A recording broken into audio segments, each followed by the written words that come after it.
Don't kill your desires with doubt. If your desires feel good to you, it means you're not killing them with doubt. If they don't feel good to you, it is likely that you are killing them softly with doubt. One thing mentioned repeatedly is that we should focus on things that feel good to us. If there's a conflict, you have two choices: choose the one that feels good to you.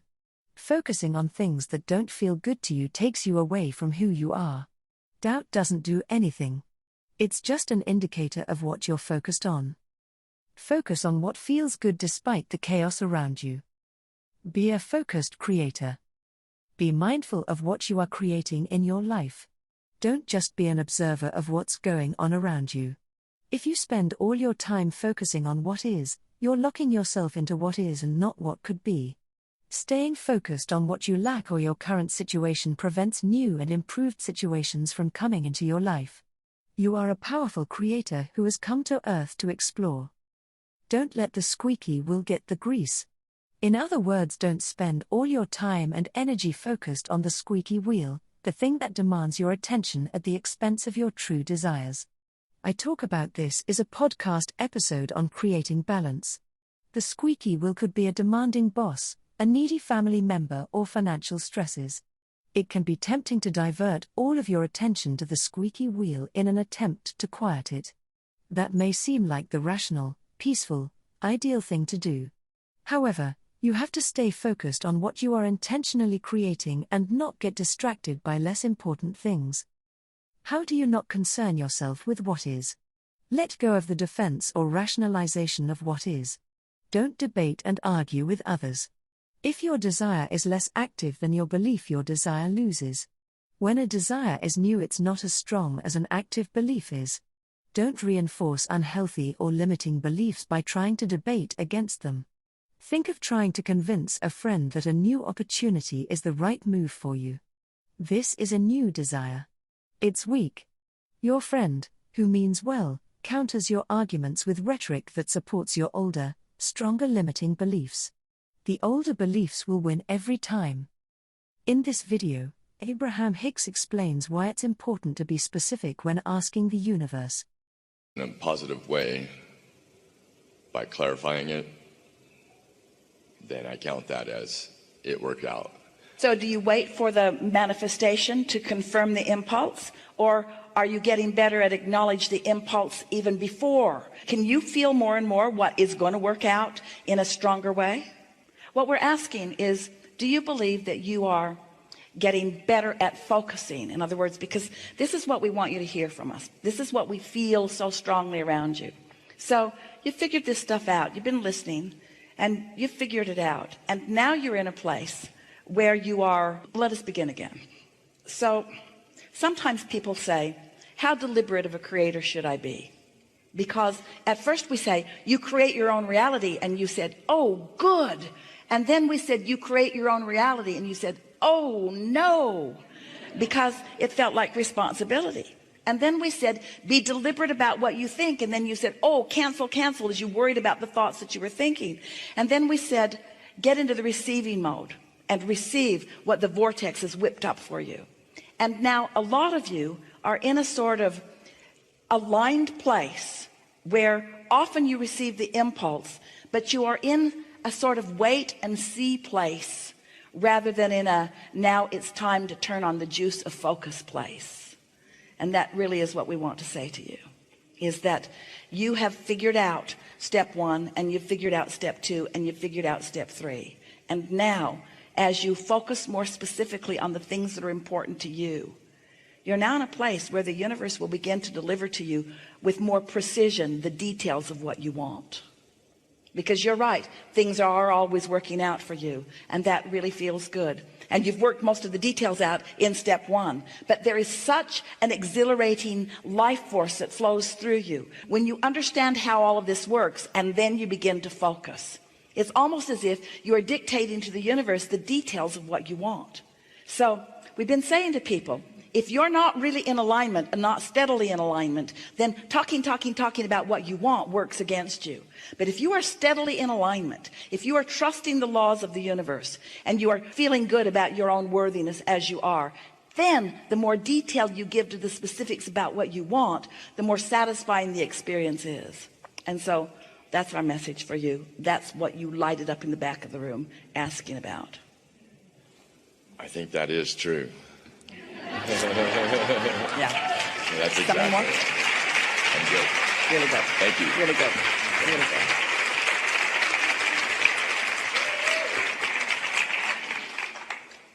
Do you like being the creator of your own experience? Yes. Do you like being the accidental creator of your own experience? Do you like being the deliberate creator of your own experience? You like being aware of what you're creating? You like that hands-on feeling? I had a really wonderful interaction with my kids this morning. They have started to be interested in listening to the Getting into the Vortex meditations. My daughter said something hilarious that I wanted to share with you, which is that she said, "Papa, I don't understand any of this, but it's sure fun to listen to." Says it all, doesn't it? It really does. Yeah, because on some level she is feeling the harmonics of it. And she understands more than she is ready to acknowledge. Yeah. There's much more taking place in a gathering like this than the verbal interaction. It's a vibrational interaction. And that's what she's describing, is that feeling of resonance. And so her mind is making sense of the vibration of it. Isn't that interesting? It feels good to her. Your mind makes sense of the vibration of things. And the thing that is the most confusing to children is when their mind is making sense of the vibration of things, but the words say something confusing. And so that's why it's always a good idea to talk to your kids as much as you can, but only talk to them when you know you're in alignment. But talk to them as much as you can, but only when you know you're in alignment. But talk to them as much as you can, but only when you know you're in alignment. Because the rest of the world's talking to them all the time. But it's nice to have someone who's talking to them from that place that feels so good. Yeah, really good. I've been curious the whole time that I've gotten to know the teachings of Abraham, since the first time I ever heard Esther's translation, about the sense of humor. And just simply, is that part of Esther's translation, or does the universe just absolutely have a sense of humor? Because that would really explain a lot. Some of both are true, because Esther likes fun more than all other things put together. And she likes funny. She gravitates to that. But what you're feeling mostly, because unless you're in the vibrational vicinity, you don't make the connection. So it's about timing. It really is about our understanding of where you are and our desire to pull you into alignment through that timing. That's why it kind of catches you by surprise. Aren't the funniest things usually the things that you didn't know you were ready for, and suddenly there you were? It's about timing. It's about vibrational momentum. Also, you'll never meet anybody who can read a crowd better than we can. Because we've got your number. We know where you are in relationship to everything that you want, you see. And so here we move along, and then all of a sudden there's a very strong awareness that here we go. Yeah. I also wanted to express my appreciation for Esther in that, not only about the translation, but in the examples that she's willing to share in these moments of her own life and her own experience and her own work. Oh, she's unconscious. We just take them and run with them. Her willingness is always there, and we are appreciating that too. But you know why it's easy for her to be willing for that? Because she rests mostly in the vibration of alignment with us. So she has that delicious place of knowing our love and appreciation only for her. She doesn't feel embarrassed, because when we are flowing through her, she knows that we feel the value of all of it, you see, because there is no wrong place to be. All of your inner beings feel that way about all of you. I realized on the way home from the last time that I visited with you, what's come up before just today, that I actually have that too. I was driving home and I said, it isn't the same. It's not the same focus and the same intensity that Esther feels, but I have it too, and it comes. And like you said, it's when it comes, you can't help it. You can't help but say the truth. We want to give you something important. It's not the same for Esther when she's in her car all alone either. When she's in a room here with you, with all of your asking, it's a different experience. In other words, the calling of you makes this more. It makes it more pointed. It makes it more powerful. Can I ask too, I heard you speaking with a British gentleman, it was maybe in the last few years, and he was describing himself as having a bipolar disorder.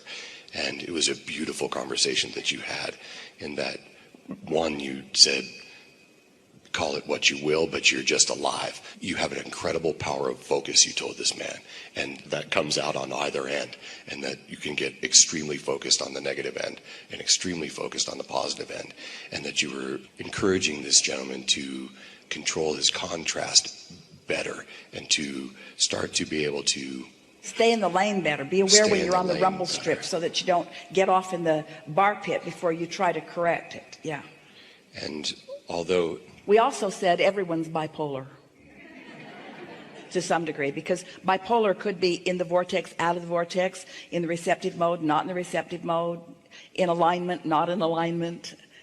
When you really, really, really want something and you're out of sync with it, it feels awful. And when you really, really want something and you're in sync with it, it feels wonderful.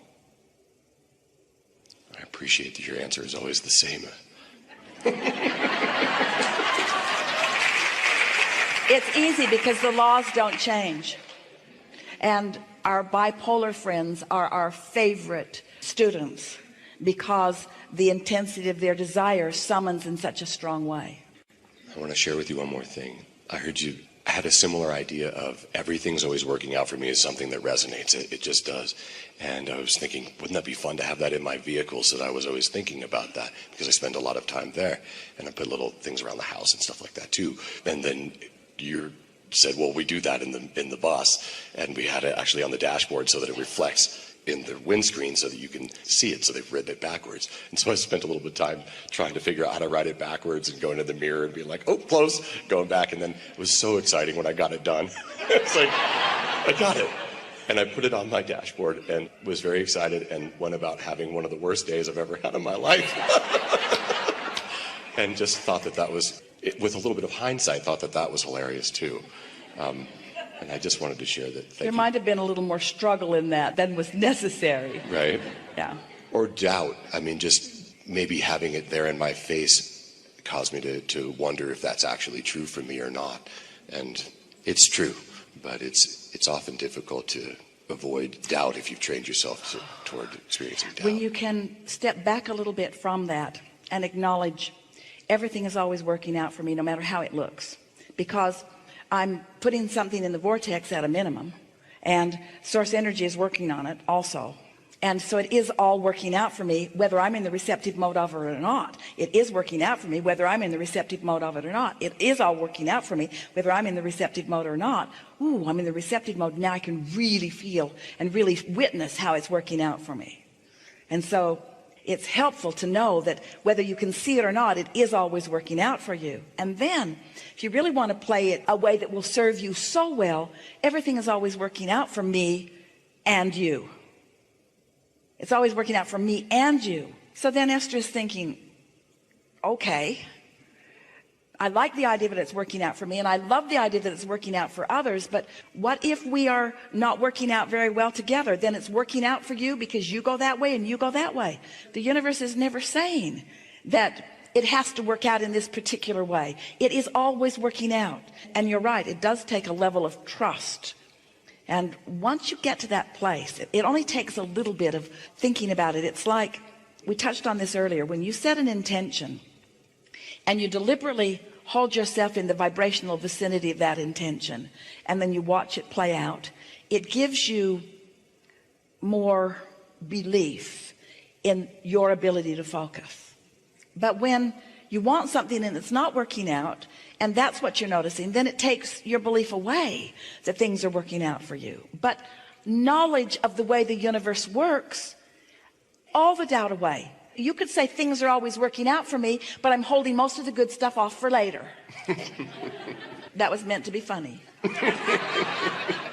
Things are always working out for me, but apparently I'm not quite ready to let them manifest in this moment. But as long as you understand how it works, As long as you understand how the laws of the universe work and you begin to get a handle on how you feel, then you can relax in the knowing that things are always working out. You haven't eaten lunch yet, have you?